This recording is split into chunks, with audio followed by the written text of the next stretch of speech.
Want to craft a resume that will increase your chances of landing a job interview? Writing a great resume involves more than just listing your education or work experience. It's much like crafting an advertisement of yourself. A lot of thought and care need to go into who your target audience is, such as the company that you're interested in applying to, and what your target audience is looking for, such as the specific job requirements that they have in place for the position they're hiring for, and more. Today, I will share with you some critical tips that will help you in crafting a resume that will increase your chances in landing a job interview. Welcome back, my Fit Fam, to another segment of Fit with Tiff 100. Tiffany Chanell here, and as the CEO and founder of Money Makeover Ministries, I have helped many of my clients improve their finances, career, and education. And today, I'd like to help you do the same. Now, if you want to know more about how I've helped my clients and you would like to receive a free guide to making your money over, please visit moneymakeoverministries.com. Now, today's segment is about being fit in your finances, but more specifically, how to craft an excellent resume that will increase your chances of landing a job interview. Remember that in order for you to make the money that you need, you have to know what it takes to be successful in getting the career that you want. So stay tuned. So let's talk about what should be on a resume. So at the top of your resume, you'd want to place your first and last name as well as your contact information. I always suggest to my clients putting their phone number, a direct line where you can typically be reached during the day, and then also adding an email address. Make sure that the email address is professional. You don't want to have an email address that says, sexygirl100@gmail.com.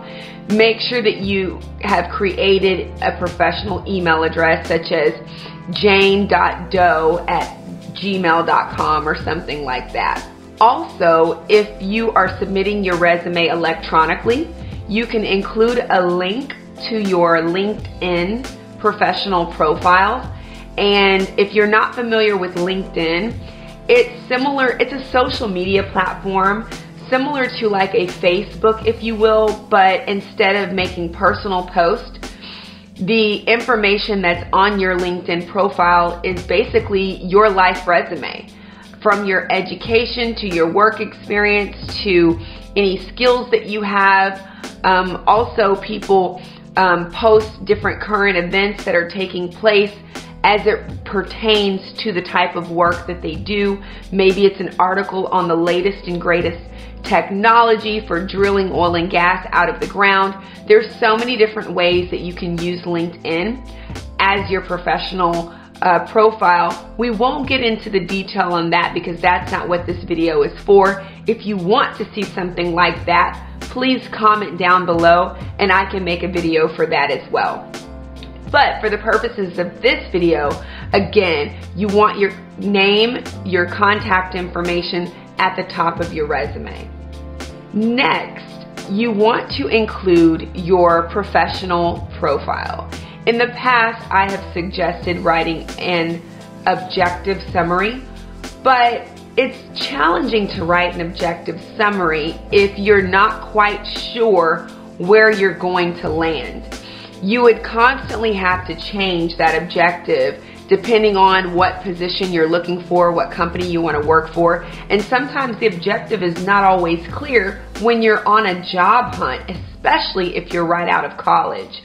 So I suggest putting a professional profile underneath your name and contact information. And I'll display some examples on the screen here so that you can see what I'm talking about. So instead of you saying, I am a business professional with an objective of obtaining a job in this field, your professional profile will actually state, I am a senior project manager with more than 15 years of experience of managing information technology projects spanning across consulting, oil and gas, and healthcare. I have experiences in budgeting, etc., etc. And then underneath that professional profile, you can state specific qualifications. I am not against bulleted lists. You can include a few bulleted lists of specific qualifications, or you can state it in paragraph format. However, if you notice in this example, I state a paragraph at the top of my professional profile, because if I just state that I'm a project manager and then underneath that I state budget analysis, time management, public speaking skills, all of that is already understood. That's something a project manager should already have in place as their tool set, if you will. So it doesn't make sense to just say I'm a senior project manager and list a bunch of bullets of the type of skills project managers have. I'd say in your professional profile, you want to make sure you add some meat and potatoes within your professional profile that explains more about you as a project manager, because every project manager has budgeting skills. Every project manager has time management skills, at least the good ones. But not every project manager has 15 years of experience managing information technology projects spanning across oil and gas, consulting, and healthcare. And so that sets you apart from many of the other project managers, especially if you're looking to work in any of those particular industries for your next job. Now, after you state your professional profile, the next thing that you want to do is state your work experience. And so I like to order this in a way where I include my most recent work experience at the top, and then I go down to my least recent work experience at the bottom. But some of us have so many years of work experience, it just wouldn't be appropriate to list all of our work experience. You're not going to have enough space on your resume to list all of your work experience. So start with the most recent, and also make sure that you're thinking about what work experience is the most applicable to the position that you're interested in. Now, you want to make sure that when you start with your work experience and it states the company that you've worked for, the position that you held, you want to highlight your accomplishments and achievements while in that position. You don't want to just list out your job description, because anyone can go to a website and just list out a job description. You want to highlight your accomplishments and achievements, because that's what sets you apart from other individuals who are also interviewing for the same job. Now, when you're highlighting your accomplishments and achievements, be sure to quantify those accomplishments. Include numbers, percentages, figures, dollar amounts that will make the person that's reviewing your resume see the type of impact that you left on that particular company within that position. Now, when you list out the work experience, make sure to include a date next to that work experience, maybe in the far right corner. And it doesn't have to be the exact date you were in position. I always recommend using month and year. And that way the interviewer can see when you were working in a particular position and when you were in another position. Now, this is really important to the interviewer, because if they can see longevity in positions, then that makes them more comfortable that you'll want to be in your role with their company for a long period of time. But as an interviewer, if I see a bunch of different positions and every 18 months you're moving to a different company, now if you're rotating every 18 months in a new position at the same company, that doesn't turn me off, because you may have been in a rotational development program. But if I see a new company every 18 months it almost makes me wonder, were you just working there for a period of time so that you could hurry up, go to the next company in hopes that you would make an incremental increase in your salary at every jump? Were you truly vested in that company? And if you weren't vested in any of those companies, how will I know that you're vested in my company? So it is important to include the month and the year so that the interviewer can see if you truly are, in fact, the kind of individual that stays in a position. And if there are some gaps, I've seen this with some of my clients where they worked a particular position, but then they took some time off to take care of their kids and then got back into work. I always ask them, well, when you took time off to take care of your kids, were you working at all?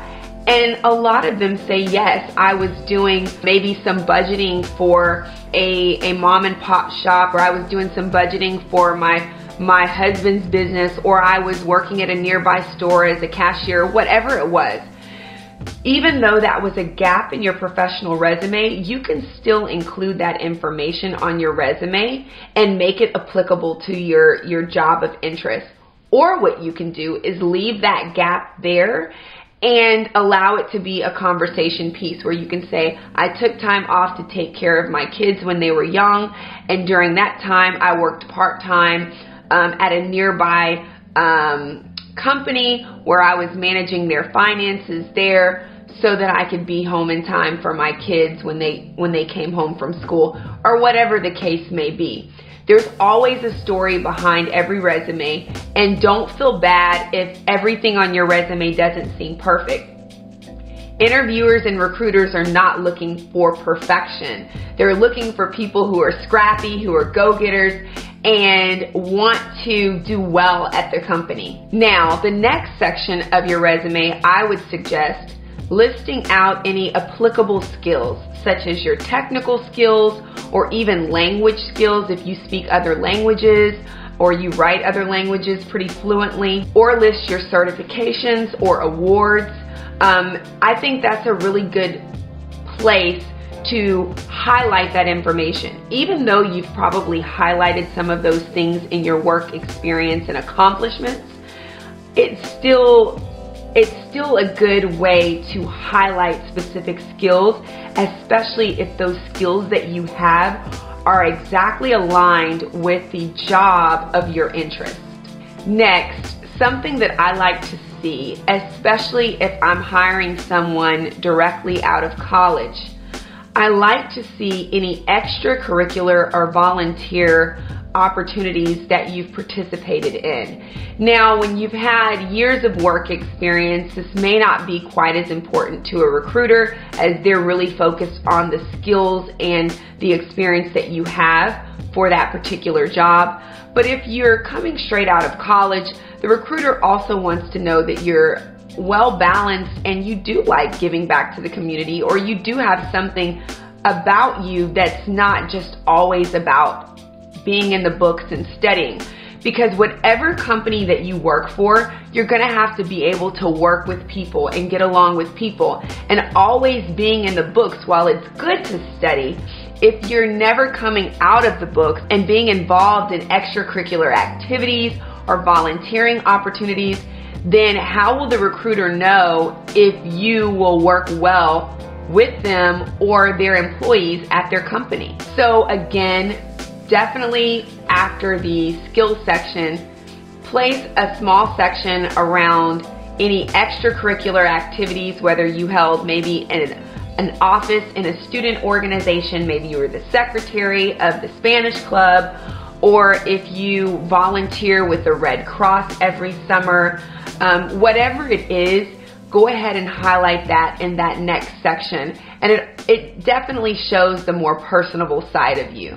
Now, lastly, I would place my education, and that would be at the bottom.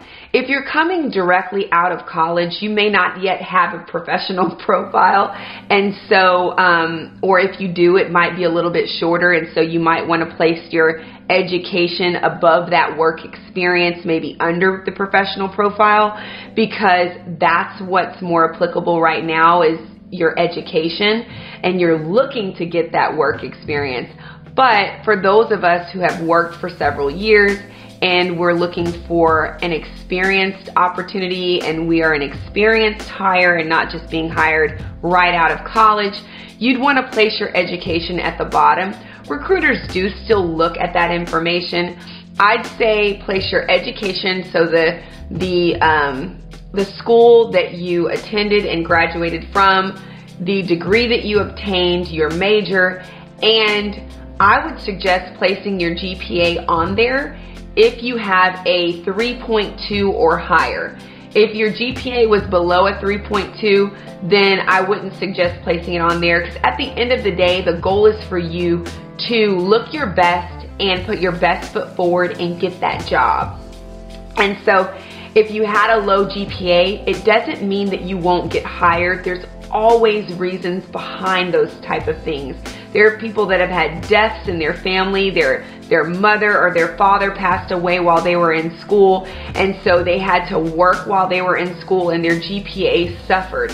And so, and not just having to work in school, but going through that emotional trauma, that's really tough. And a recruiter, a good recruiter, understands that and isn't gonna hold that against you, but you don't wanna call out that low score on your resume. Allow that to be a conversation piece.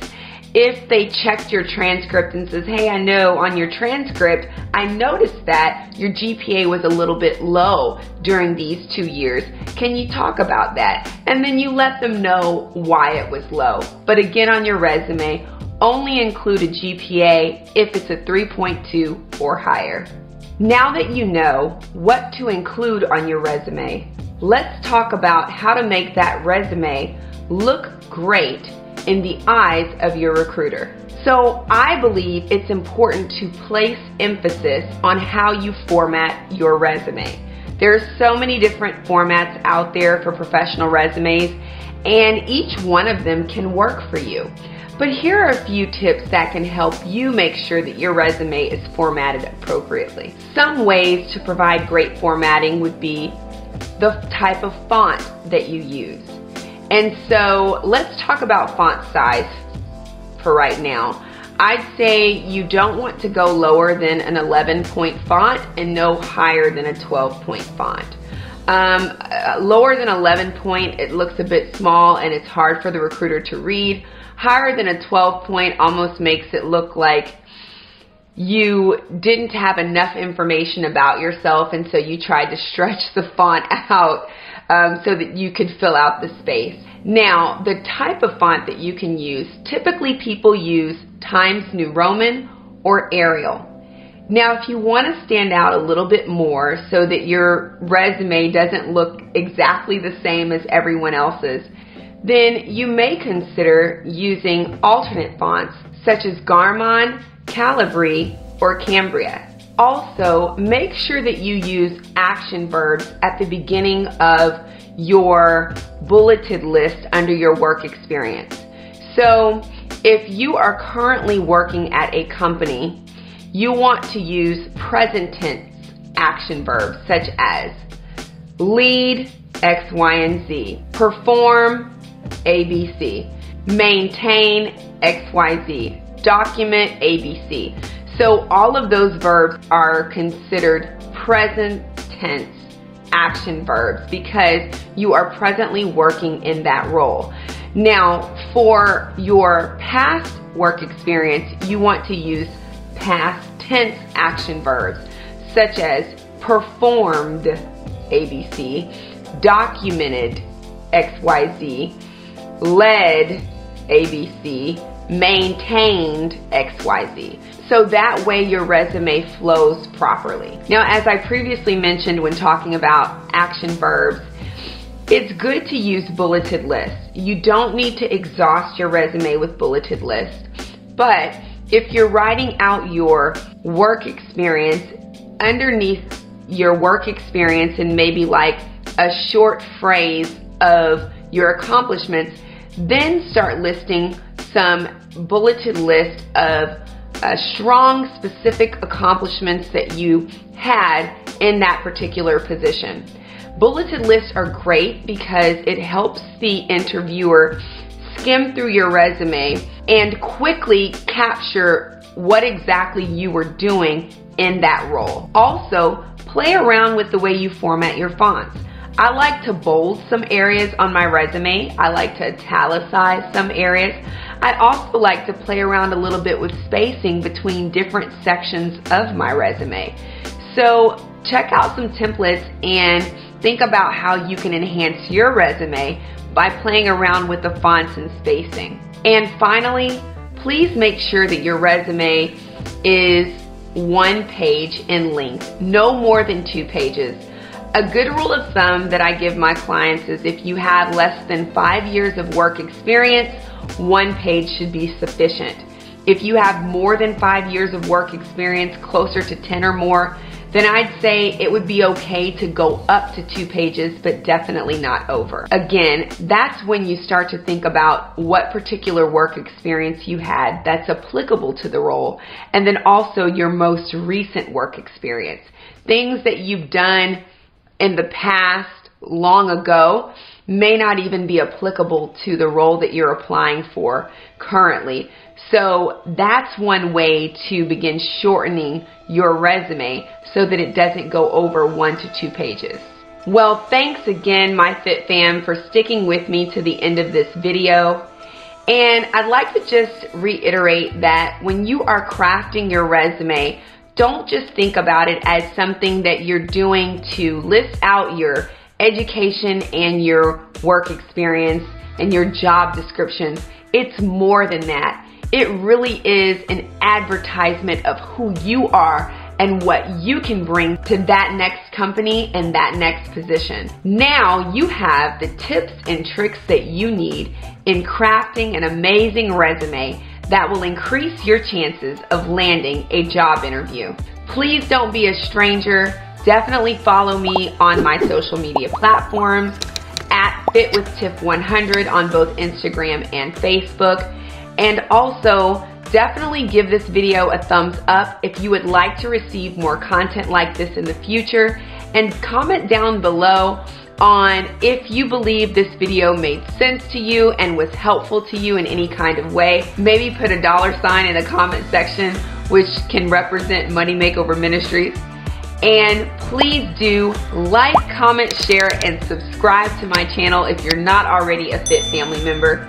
And definitely check out that free guide to making your money over at moneymakeoverministries.com. And always, always stay fit in your finances. And until next time, I'll see you in the next upload. Bye.